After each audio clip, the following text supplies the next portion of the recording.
नमस्कार मित्रों, मैं आपका ज्योतिष मित्र ओम बाबू शर्मा ओम एस्ट्रोवर्ड चैनल में आपका हार्दिक अभिनंदन करता हूं।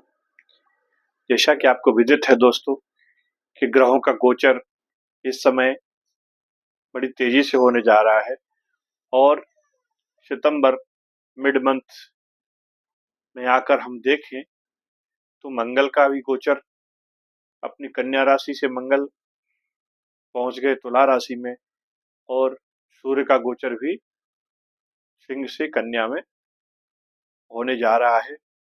बुध भी अपनी राशि परिवर्तन करेंगे और शुक्र भी करेंगे। तो इस प्रकार से ये जो ग्रहों का राशि परिवर्तन हो रहा है वो किस प्रकार से हमारे जीवन को पर प्रभाव डालने वाला है, इसी विषय पर हम बात करने के लिए आज बैठे हैं।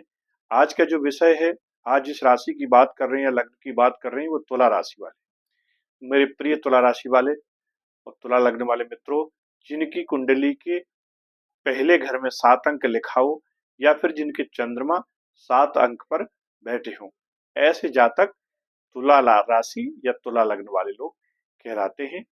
ये राशि या लग्न के जो स्वामी हैं वो शुक्रदेव हैं। इस राशि के लोग बहुत ही कलाकार, बहुत ही साफ और स्वच्छ रहने वाले, अनुशासन प्रिय, लोगों की मदद करने वाले और कई कलाओं में निपुण होते हैं। तुला राशि में जो नक्षत्र आते हैं वो 3 नक्षत्र आते हैं। स्वाति नक्षत्र आता है, चित्रा नक्षत्र आता है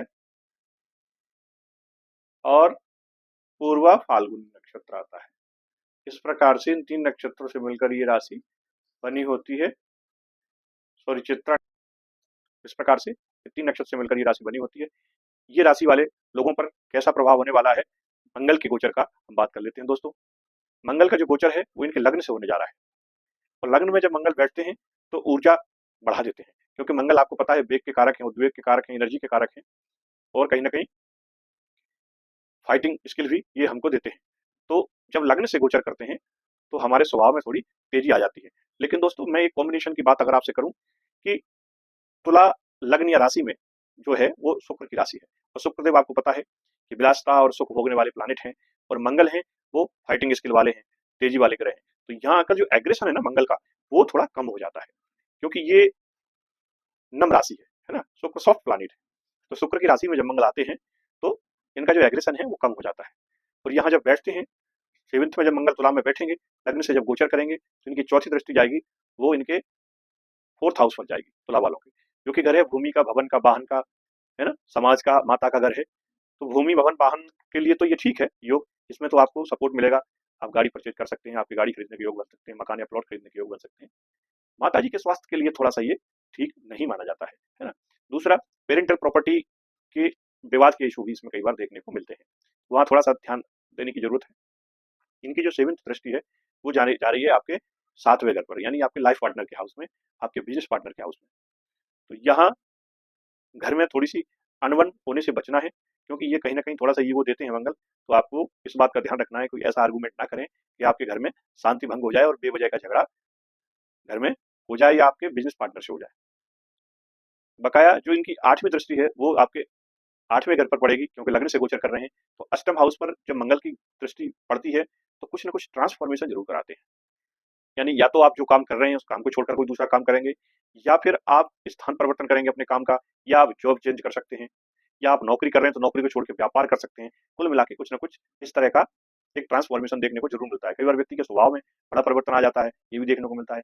ससुराल पक्ष से भी कई बार ये आपसे बेनिफिट करवा देते हैं, यहाँ से गुप्त रास्तों से धन की प्राप्ति भी करवा देते हैं, क्योंकि कहीं ना कहीं ये आपके धनेश भी हैं। आपका जो मंगल है वो आपके 2nd हाउस के भी मालिक हैं और आपके 7th हाउस के भी मालिक है ना। जो तो तुला लग्न में या मंगल को मारक की पोजीशन में माना गया है, लेकिन चूंकि धनेश है और लग्न में बैठे हैं, लग्न से जो 2nd हाउस है, तो कहीं ना कहीं आय में तो ग्रोथ आपको कराएंगे। और जब दृष्टि वहां डालेंगे 8th हाउस पर, आपको गुप्त रास्तों से इनकम के दरवाजे खुलेंगे, या विदेश यात्रा करा सकते हैं, विदेश से आपको इनकम दिला सकते हैं। वाहन चलाने में आपको थोड़ी सावधानी बरतना है, क्योंकि चोट चपेट या सर्जरी की सिचुएशन कई बार ऐसे समय बन जाती है, इसका आपको विशेष ख्याल रखना है इस मंगल के गोचर में। बकाया तो तीनों दृष्टियां इनकी आपके चौथे घर में चौथी दृष्टि है, सातवें घर में सातवीं दृष्टि है और आठवें घर में आठवीं दृष्टि है। तीनों दृष्टियों से मंगल आपका मंगल करेंगे, इसमें कोई दो राय नहीं है। साथ ही साथ दोस्तों सूर्य का भी गोचर कन्या में होने जा रहा है, इसको भी हम थोड़ा सा देख लें तो ज्यादा ठीक है, क्योंकि सूर्य जब आपकी राशि से 12th होते हैं तो कहीं ना कहीं थोड़ा सा खर्च आपका बढ़ा देंगे, इनकम आएगी और खर्च हो जाएगी। हॉस्पिटल या मेडिकल से रिलेटेड यदि आपका काम है या ट्रांसपोर्टेशन का काम है, तब तो फिर आपके लिए ये अच्छा बेनिफिशियल गोचर है। और लेकिन यदि आपका हॉस्पिटल से कोई कनेक्शन नहीं है, थोड़ा सा ये चिंता का विषय है, फिर ये दवा में खर्च करा सकते हैं। कोर्ट कचहरी का भी मामला देखने को मिल सकता है। हालांकि सूर्य जब बैठते हैं 12th में और छठवें घर को देखते हैं तो आपके लीगल मैटर्स को कई बार सुलटा देते हैं, परीक्षा में भी आपको सफलता दिला देते हैं और दुश्मन पर भी आपको जीत दिलाते हैं, ये इनका काम है। और गुरु महाराज हैं, वो कहीं ना कहीं आपके भाग्य भाव से गोचर कर रहे हैं। तो गुरु महाराज की भी 3 दृष्टियां हैं, जब भाग्य भाव में बैठेंगे तो वहां से इनकी जो 5वीं दृष्टि जाएगी वो आपके लग्न पर जाएगी, और लग्न पर जब दृष्टि डालते हैं तो सारी चीजों को मैनेज करते हैं, यानी कि राहु के प्रभाव को भी ये करेंगे, क्योंकि राहु की भी लग्न पर 9वीं दृष्टि जा रही है ना।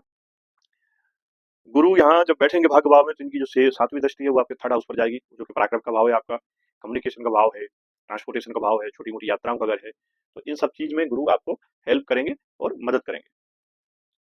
अब यूं तो देखा जाए तो आपके लग्न में देखो मंगल आकर बैठे हुए हैं और यहाँ गुरु की भी दृष्टि है, गुरु की 5वीं दृष्टि है और राहु की 9वीं दृष्टि है। तो राहु तो चूंकि शुक्र के मित्र हैं, ये चीजों को बढ़ाते हैं, सपोर्ट करते हैं। और यदि कुंडली में राहु खराब है तो उनको कंट्रोल करने के लिए हमको मंगल को स्ट्रॉन्ग करना चाहिए, हनुमान जी का उपाय करना चाहिए, हनुमान चालीसा का पाठ करना चाहिए, हमको मंगलवार के दिन हनुमान मंदिर जाना चाहिए, वहां हनुमान जी को सिंदूर चढ़ाना चाहिए, जिससे कि राहु कंट्रोल होते हैं।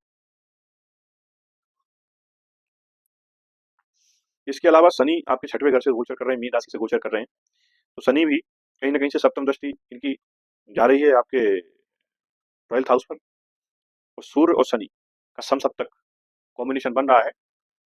ये वैसे तो अच्छा नहीं माना जाता, सूर्य ग्रहण भी है 21 तारीख को, हालांकि भारत में नहीं है, तो थोड़ा सा आपको सावधानी बरतना है। कई बार आंख से संबंधित प्रॉब्लम या लीवर से संबंधित प्रॉब्लम ऐसी स्थिति में पैदा हो जाती है, तो इनसे थोड़ा सा सावधानी बरतें। बकाया का ओवरऑल ये गोचर ठीक है। उम्मीद करता हूँ मेरे द्वारा दी हुई जानकारी और विश्लेषण आपके काम आए। यदि चैनल को सब्सक्राइब नहीं किया हो तो सब्सक्राइब जरूर कर लें, बेल आइकन का बटन दबाएं, चैनल को लाइक करें, शेयर करें। दोस्तों 12th हाउस में आपका बुधादित्य योग बनेगा, यदि विदेश से रिलेटेड कोई काम आपका अटका हुआ था तो वो काम इस समय बन जाएगा, चाहे वो वीजा का मामला हो या फिर कोई आपका पासपोर्ट या एजुकेशन का मामला हो। मिलते हैं फिर अगले वीडियो में, तब तक के लिए नमस्कार, जय हिंद।